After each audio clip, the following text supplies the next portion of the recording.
Продовжуємо серію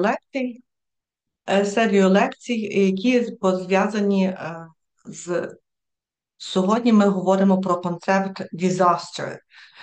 В українській мові це складний концепт, щоб передати в перекладі.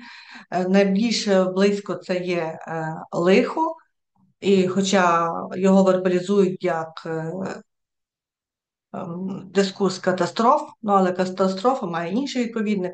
Отож, це є складне явище, яке має різні сфери формування, і саме була можливість його дослідити і представити вам в межах мого стажування в Данському університеті, Орхівський університет Данія, де є можливість поспілкуватися з носієм різних культур, і саме бачення цього концепту різними представниками різних культур і різних мов. Отож, до уваги, дозвольте мені представити моє дослідження, і в межах нашого стажування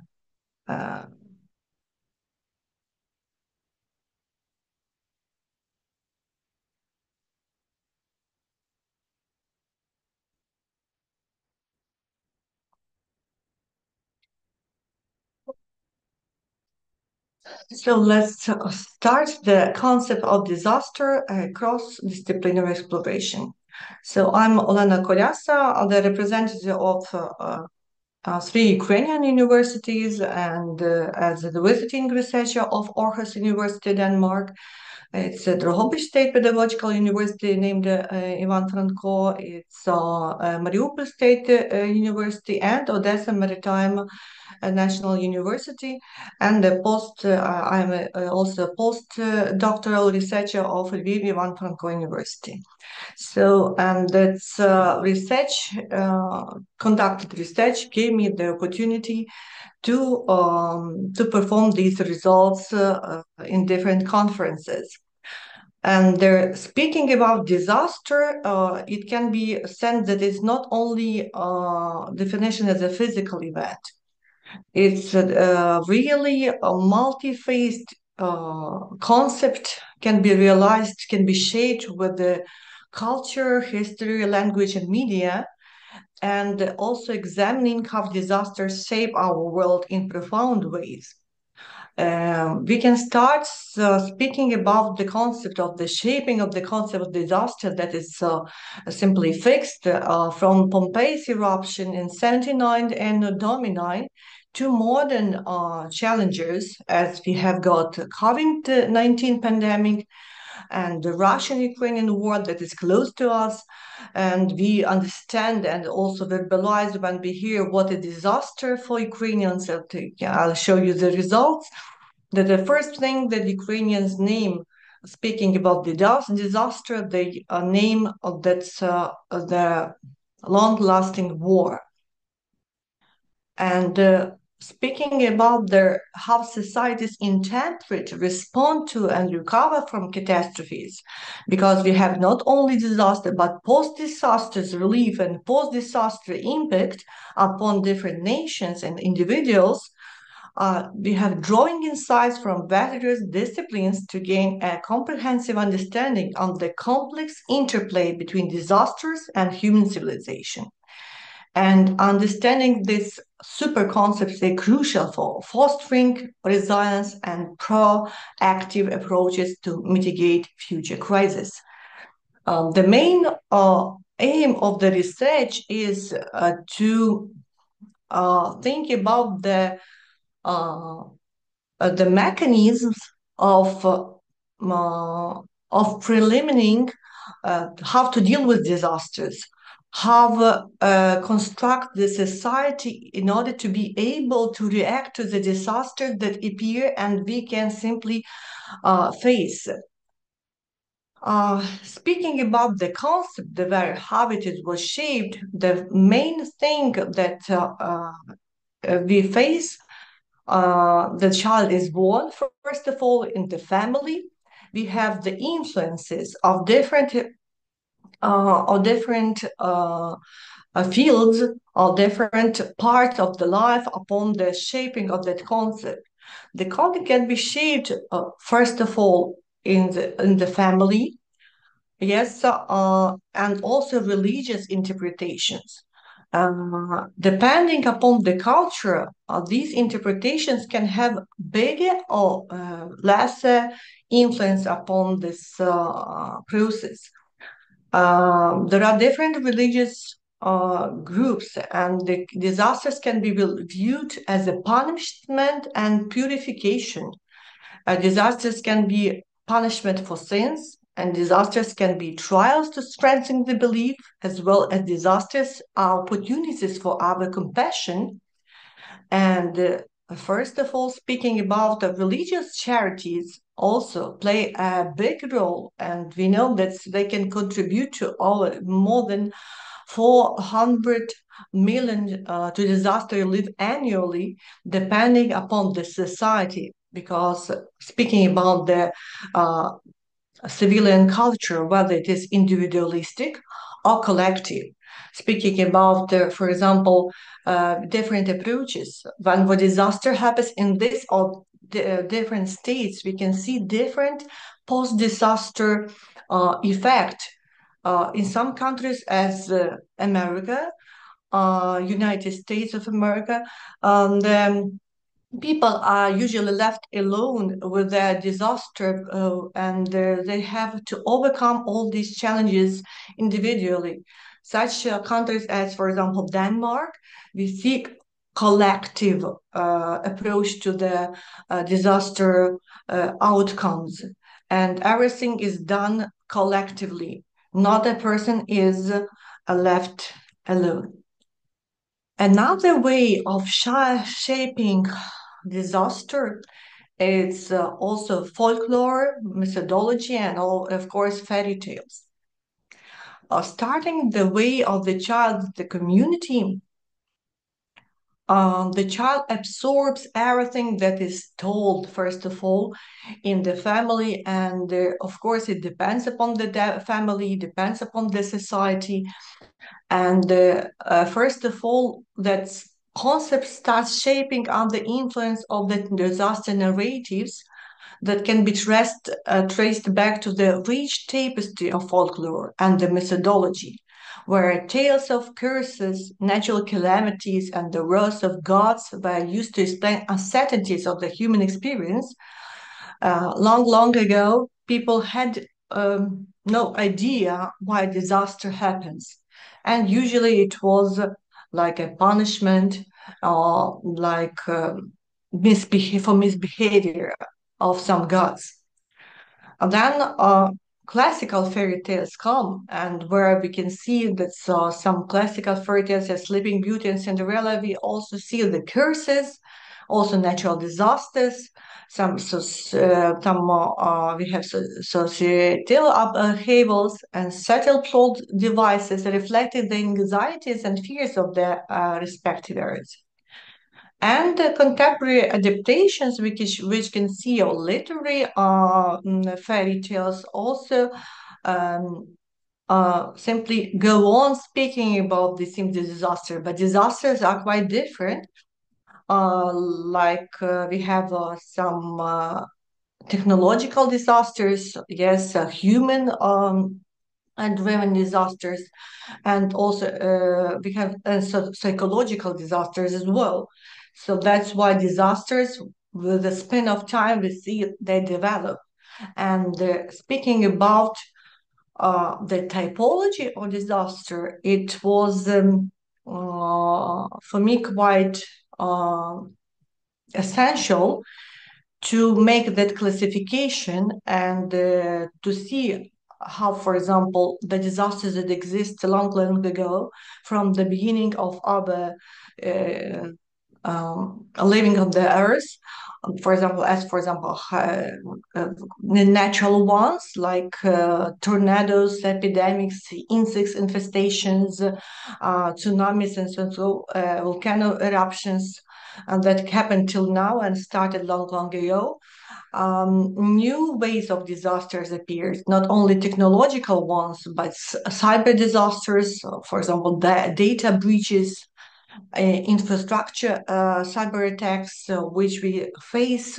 New ones appear, and the last one we could witness that half of the Europe simply driven by some technological misuse or inefficiency, half of the Europe simply left without electricity.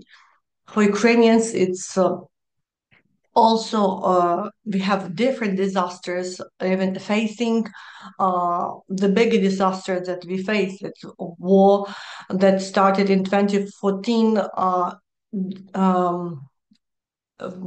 gave way to other disasters connected with it, yes, and connected with even we don't usually speak about the climate change in our country now, but the great massive eruption of the gases due to the explosions, and some of the lands that are bombed, environmental experts, they say that they never will be fertile and never will be used as plowlands.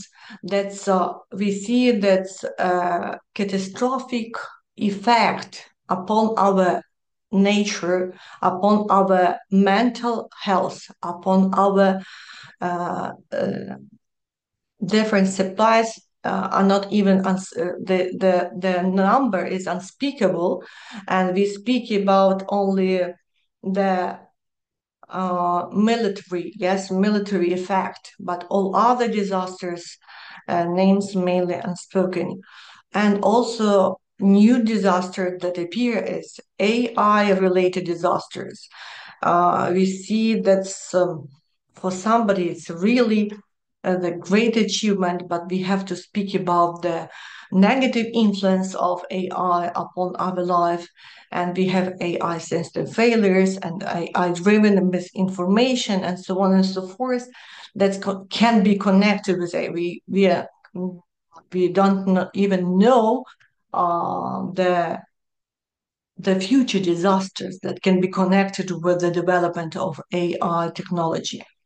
And of course, human-induced disasters, for example, as a conflict that existed long ago, that's environmental, economic, and technological misuse, complex disaster that even can be the results of one disaster, and we have a slow onset disasters, emerging technological risk, and also space-related disasters.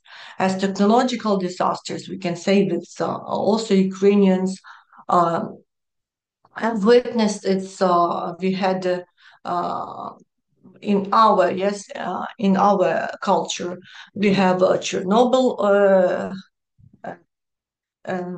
that's disaster that's we have the consequences we are felt till now, and we have even Ukrainians during to the survey produced even mentioned the Holodomor disaster, that it was human-induced and artificial famine, that millions and millions of people were simply devastated, simply can be killed during that artificial famine.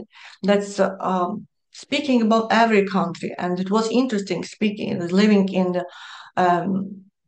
different culture, yes, to comprehend how disasters, for example, that's the countries had the opportunity to research. It's Denmark, how that's island country, yes, it can be a safe one, yes, usually deprived of any natural disasters, deprived of any complex disasters. So what disaster they faced? So, but later I will speak about it. And these cultural dimensions are very important. So its impact on cultural identities and cross-cultural interactions.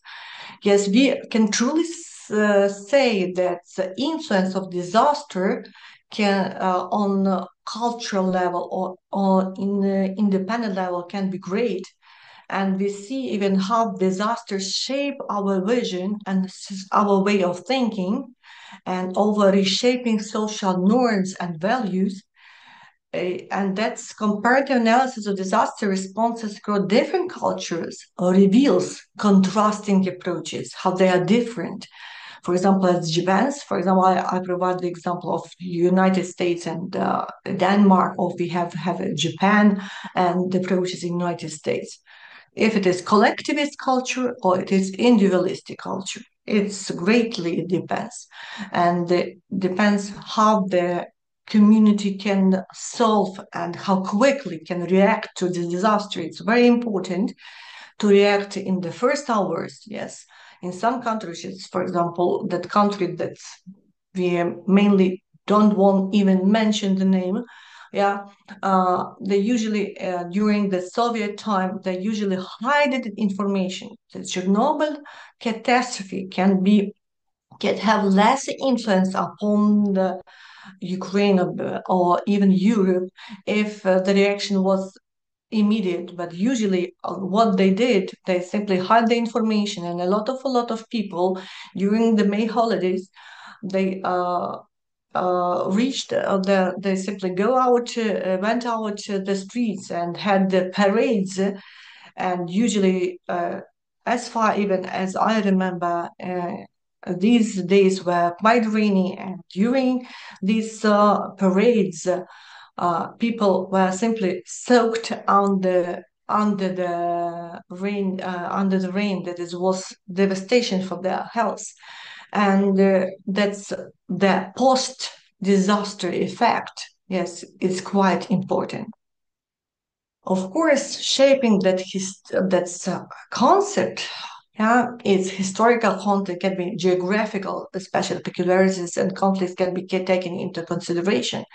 And they see that's the problem of Ukrainian state, yes, so some other states, it's a geographical vulnerability, and that crisis that started like crisis, and now we have the war created 8 million refugees, and the disaster came to Europe and some other countries. So first of all, we see the geographically conflict and displacement. Yes, that's the main risks. So that's what is important, first of all, is pre-disaster. Yeah, that's first of all what risks should be taken into consideration. That's geographical positions, also that's people living on the borders, also that we see that's um, uh, what other that can be foreseen simply and reacted. Usually, these considerations were not taken into action. And during disaster, action should be taken. Conflict and war and devastation, displacement, it's clear. And post-disaster, then, for example, the war and the crisis finishes. That's deconstruction efforts face challenges due to the lasting vulnerabilities. And it's also important how fast the community can react to these challenges. Speaking about linguistic, yes, because we spoke about mainly sociology, that's culturology and history. Now we speak about linguistic expressions, verbal expressions, expressing trauma and loss that appear during and after disaster. So different languages offer unique insights. And we see in different languages, different words which help us verbalize, first of all, the very concept of disaster and everything that is connected with it. Yes, it's using of different metaphors, euphemisms to convey collective experience. For example, in Japanese language, we have multiple words for the word loss that capture nuances, aspects of disaster-related grief, and that's by analyzing the linguistic differences, we can get deeper understanding of this culture, psychological dimensions or disaster experience. Usually in Japanese language, this concept can, for example, will be also the one word can contain different feelings connected with this or that concept.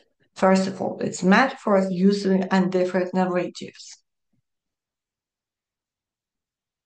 Disaster can be shaped with the help of media representations, for example, films, then different publications, and media also shapes. And we can remember, for example, if we watch a film, that's the first thing that comes to mind is Titanic. The film is widely known, and we are under the influence of the disaster and very emotions evoke emotions and shape collective memory.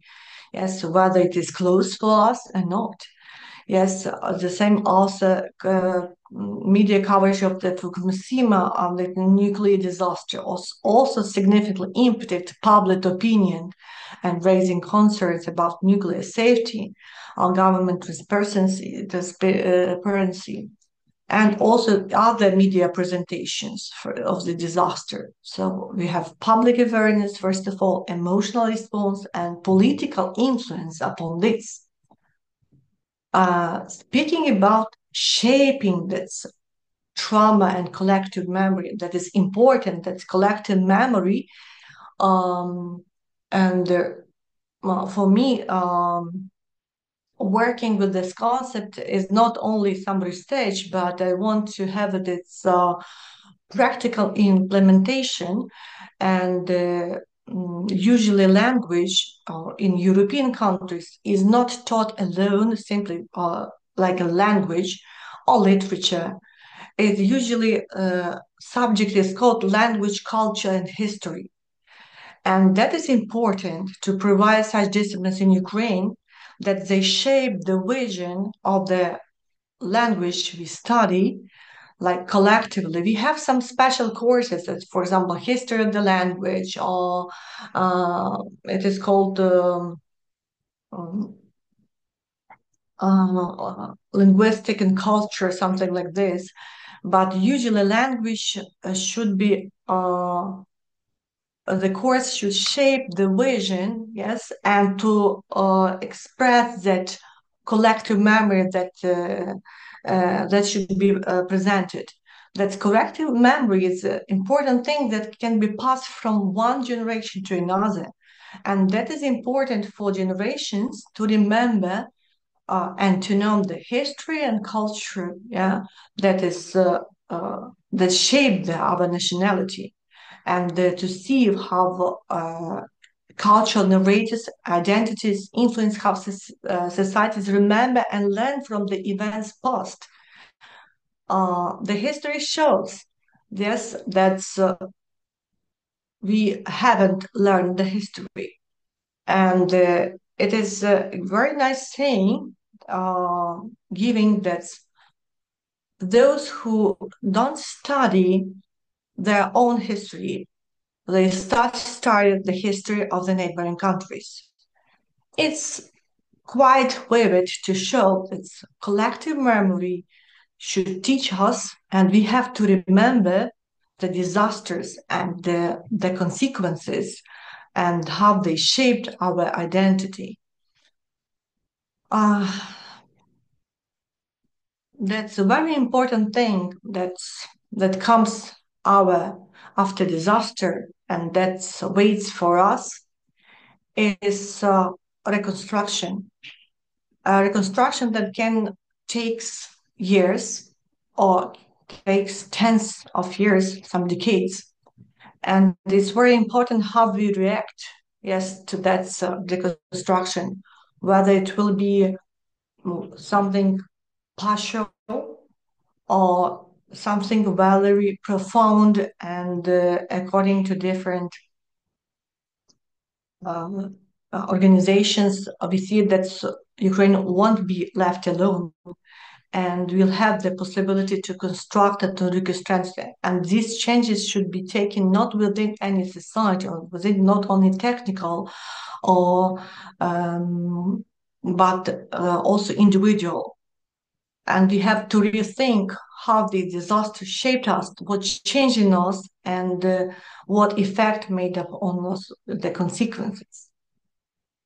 And the future of disasters, shaping and learning the history, the culture, and the shaping of the disaster is important to see and even to predict the very disasters and the outcomes. Yes, that's why simply to know how to react, truly speaking, we can't say that Europe or Ukraine were ready to that disaster. We were, for example, given several times announcements that some information was given that the disaster can start. But truly speaking, we weren't ready for this. And that's why it shaped a lot of difficulties.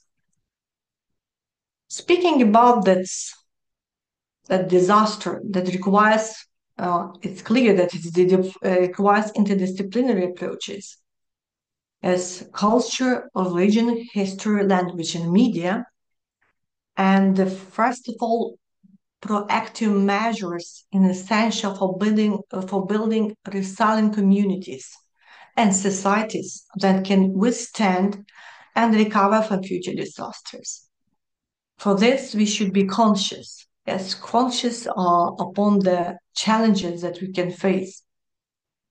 First of all, it's the action, the work of education, research, and policy, which can play a crucial role in creating a safer world, fostering culture of prevention and resilience. So first of all, we have to take the interdisciplinary approach, yes, global collaboration, and proactive measures. That is the thing that can be important.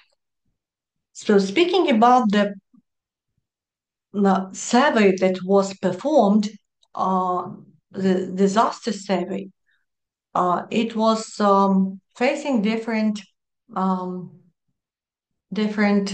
it was a questionnaire, first of all, that was facing different sides of disaster. First of all, it was personal definition of disaster, how the person understands it. Usually I tried to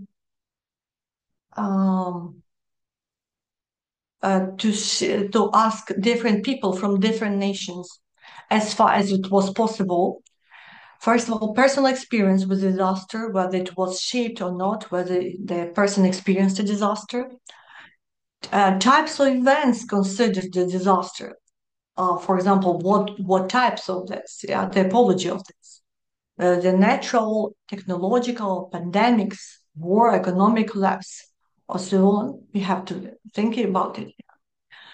And impact upon collective identity, whether they shaped their collective identity or not.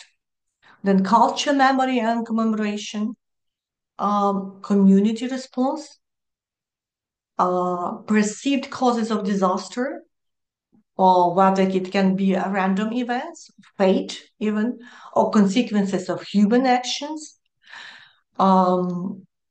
media portrayal of disaster, how it was portrayed, emotional response, yes, for example, their backgrounds into their emotional response to disasters, and moral distinctions. We have natural human-caused disasters, and first of all, that was also interesting as a linguistic verbalization, maybe metaphors and imagery. That's truly speaking, that was not so profound as I thought, because people usually I spoke to, they referred to not linguistic sphere of that's why that couldn't on the spot to shape and to say what words, for example, help them or exist in their language. But I think this survey needs to be um, uh, done in a larger mass of people that can show the more vivid results, because the survey was only conducted, has more than 50 responders. It's not so big, but still, that's as you see, different people from different cultures, as in Filipinos, British, Norwegians, Germans, Chinese, Turkish, Ukrainians, Canadians, Danish, and Hungarian. So that's why we see, but still it's mostly Europeans, and how they define, so they try, mostly they let's say that it is natural disasters, and but speaking about different nations, we can also see the differences. Yes, for example, the most responders are very numerous. It's Ukrainians and, for example, Danish. And Danish also, that's long. Ukrainians mostly say that it was any event disrupting normal community functioning. Yes, and the catastrophic events with long-term consequences. And we can say that these events involving both natural and technological failures were also mentioned, potentially reflecting experiences with both large-scale industrial disasters and ongoing war. And for example, for Danish, that can be different, but we see that a focus on the societal impact and destruction caused by disasters in Danish is perspective. As I told, that in Denmark, it's very important to have the community, and only the community can decide how to do it and what to do. Not every person can decide independently. Only a community can do it. As a definition of the concept disaster, we can say also that somehow different. Pandemics were frequently mentioned by Danish, Hungarian, Canadians, and Ukrainian responders. That is also important for them. Very interesting what the causes of disaster, consequences of human action, yes, and also only speaking about divine intervention. That is what that can be also a punishment of gods. The concept of different that's. Religious concept was mostly mentioned by Mexican and Filipino responders. Influence of religious and spiritual beliefs in the conception of disaster causes. That's also quite different. Also, it can be nature, commonly used, and even common government as well. And mainly that's all that was represented. So that's why I would like to listen to the questions. Yes, the questions that's aroused from that's provided material, and I think it was very uh, different. Yes, very different from different angles, and every person can find something in this concept that is very close to. So I would like to hear the questions.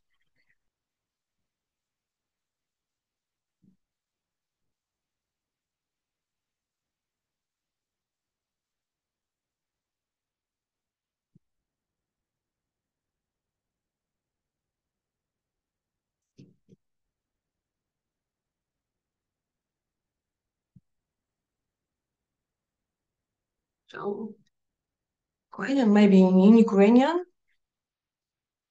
in English.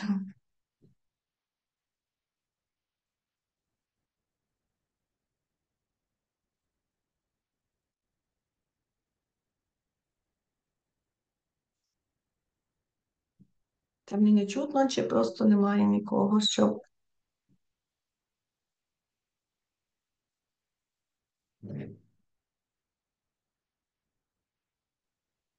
Чутно, не маємо запитань. Хотіли подякувати вам за надзвичайно цікаву доповідь і за те, що приділили стільки часу. Це було дуже цікаво. Дякуємо вам. Я теж хочу Дякую. подякувати, express my gratitude for such an interesting information. It is very useful. It is current of importance, and it will be useful not only for us, but for our students, for our postgraduate students too. Thank you very much. Thank you for the attention. What is the main... Так, якби перейду на українську, може ще комусь буде так зручніше. Яка основна якби посил в тому, що мова це добре, так, ми вивчаємо її по-різному, так, по різними підходами і вивчаємо, але зрозуміло, що мова ведеться і навчається в спілкуванні, в інтеракції. Трошки українське суспільство, воно не є мультикультурне, наскільки як є мультикультурні європейські суспільства, де є велика інтеграція різних, і особливо це можна подивитися в університетських спільнотах, коли це є, коли є це, наприклад, університет, великий університет, як тут, студенти, використовуючи можливості мобільності, приїжджають з різних, з Північної, з Південної Америки, і ми можуть бачити, що вони по-різному це уявляють. Тому що в межах їхніх вірувань, в межах їхніх культурних особливостей, і вони це бачать по-іншому. І коли вони просто починають говорити про... Вони знають всі ці новини і починаємо ми обговорювати, вони зрозуміло, що по-іншому ставляться. І коли їм говорять disaster, так, вони називають зовсім інші чинники. Але говорять, що ми дійсно бачимо по опитуванню, що воно по-різному формується. Так? І саме предмет, яких вони, тобто нема такого предмету, практика там, усного писемного мовлення, як в нас це часто називається, або практика мови. Предмети, пов'язані з мовою, називаються мова, культура і історія. І виявляється комплексна дисципліна, яка дійсно дає зрозуміти. Всі поняття вивчаються взаємодії цих чинників, так? Мови, культури і так далі. І вони багато подорожують. Щоб вивчити мову, вони розуміють, що треба поринути в культуру. І багато саме пар проходить поза межами університету. Це відвідування виставок, це відвідування різних лекцій. Впродовж такі, як перед канікулярними періодами вони відвідують країну, мову, яку вони вивчають. Це зрозуміло, що для нас це недосяжне, так? Але просто ми якби розуміємо масштаб. Так? Тобто вони зрозуміло, що вони просто сіли, використали там цей бізнес-клас, і вони за 2 години в тій самій Іспанії і так далі, і вони тиждень проводять там. Тобто в них практика, я питаюся, як проходить мовна практика? Мовна практика чи будь-яка практика проходить в країні, мову, яку вони вивчають. Зрозуміло, що це зовсім інший підхід. І вони по-іншому це бачать. І ще одна особливість, що вони є студенти на одному курсі різного віку. Не так, як в нас, воно по-різному є і 32, і 45, студентів, так як в нас, наприклад, 18-19, на першому курсі навіть немає. Тобто вони йдуть навчатися тоді, коли вони знають, що вони хочуть, і коли вони свідомі, що це їм буде потрібно. І саме взаємодія, так, то, що ви хотілося, так, тобто змінити підхід, вони мова вивчається, так, але в них нема чітко, я питалася, як чітко прописані силабуси. В них нема цієї тонни паперової роботи, яка займає нам більшу частину нашого часу, і ми дійсно усвідомлюємо те, що ми менше витрачаємо часу maybe, на зміну нашого курсу, вдосконалення з часом і так далі, а ми дійсно переробляємо, просто переоформлюємо, навіть не переробляємо, переоформлюємо ті силабуси, робочі програми, і не завжди нам вистачає часу навіть змінити підхід до предмету. Так? І впровадження нових предметів, це воно добре, але ці дисципліни, ми все-таки погоджуємо, що особливо лінгвістиці, вони є взаємозалежні. Так? І вивчати мову тільки в університеті, просто як вивчати, це нього недостатньо. Воно має формувати більші компетентності і так далі. Ну, це таке, той висновок в те, що я experience, тобто попав лише в університет, тобто самі навчальні корпуси вони йдуть окремо, викладачів там знайти не можна. Тобто викладачі мають зовсім інші корпуси, де вони приходять суто в навчальний корпус тільки в ту годину, коли їм потрібно, і вони чітко виходять з того корпусу тільки в тій годині, які потрібно. І вони дуже багато між собою інтерактують, співпрацюють і дуже багато часу проходять в дружньому спілкуванні під час ланчів, на які вони мають час, маючи на кожній кафедрі і обладнані спеціальні аудиторії для ланчу, спеціальні кухні для ланчу, і кожен викладач має свою робочу аудиторію. Тобто зі всім технічним оснащенням. Тобто не потрібно йому десь там бігти всі, навіть там є visiting scholars, visiting researchers, їм від університету надаються всі технічні засоби, ці ноутбуки і так далі, тобто з них проблем немає. Ну, це до того, що ми, думаємо, будемо прагнути. Ну і особливо мене вразило відвідування конференції, навіть в віддалених країнах, так як Сполучені Штати, які далеко звідси. Тобто все забезпечується університетом, є спеціальний відділ, який надсилається запрошення, і всі квитки, і всі витрати покриваються університетом.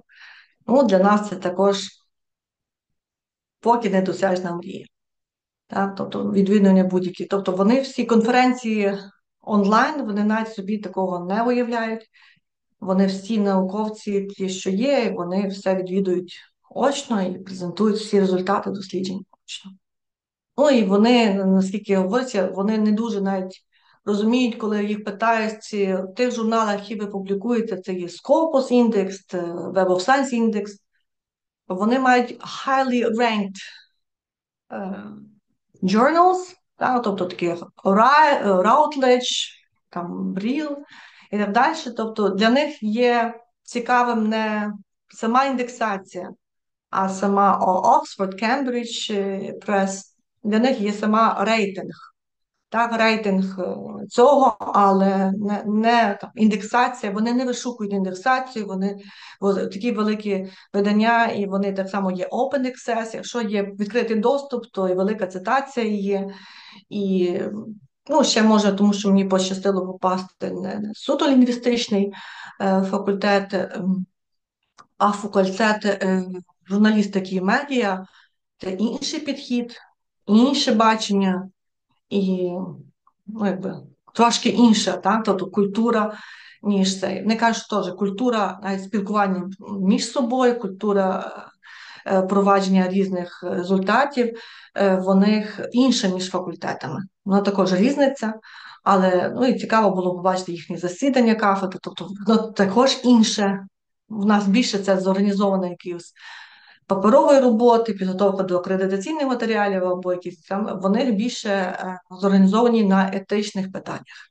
Є дуже багато етичних питань, які вічно повторюються. Це взаємодія між, особливо я так відчула, проблема між PhD students і науковими керівниками. Так? Тобто там була така цікава, прозвучала така цікава теза, що викладач, якщо відчуває, що PhD-студент або master-студент, так, переходить з іншої категорії, тобто він стає для нього дружнім, тобто він починає його запрошувати в кафе, починає проводити більше часу, тобто незалежно від статі, керівнику потрібно відмовитися від керування наукової роботи. Тобто всі консультації проходять тільки у відкритій аудиторії, ніколи не можна бути за зачиненими дверима без свідків, це зрозуміло, тобто тільки є загальні користування і, ну, і те, що кажуть, що навіть дружні відносини, коли ви відчули, що людина вам стає товаришем, другим, ви маєте покинути керування науковою роботою. Ну, це такі дилеми, тобто вони більше на етичних нормах зосереджені, ніж на більше таких, я кажу, переоформлення, переписування матеріалів. Такого в них взагалі немає. Тобто є, він каже, є силабус, так, він оформлений, але ми до нього справи немає, це інший відділ. Тобто вони формують на основі наших, ми даємо, так, вони дають схему, тобто що вони розробили, ну і все, і каже, ну не міняється. По суті, єдине, що є відділ, який займається розробкою, зміною тих планів. Викладачі, вони задіяні тим, але вони задіяні до процесу, але безпосередньо вони тим не займаються. Ну, є чіткий поділ праці. Тобто, кожен має свою частинку.